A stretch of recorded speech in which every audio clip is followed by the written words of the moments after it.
Biz арубак чындыкты айтып, элим жерим деп магышын канча деген миң деген спортсмендер күйүп келген.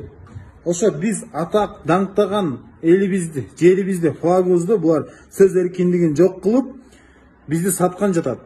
Бул сөз эркиндиги деген сөз уже биздин мамлекетибизди, эгемендүүлүгүбүздү жок кылалы деген маани. Ошону билип ал кыргыз элим. Жанагы оозу сасык айым эмес, ажыдар, катын. Ошонун сөзүн колдогон депутаттар,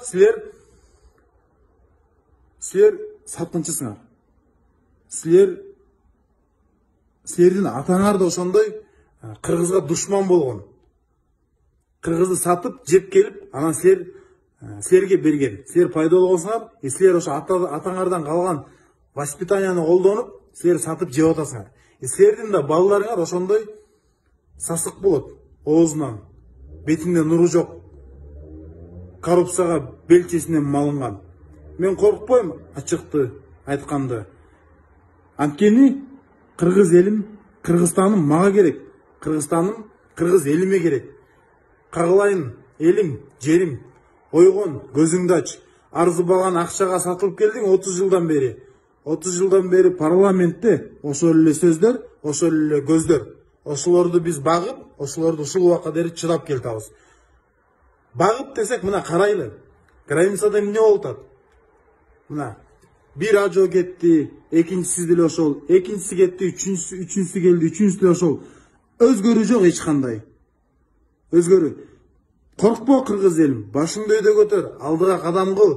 Биз качан артка кыл дерек. Бизди ок менен атып атса да качпайбыз. Анткени биз чыныгы баатырдын тукумубуз.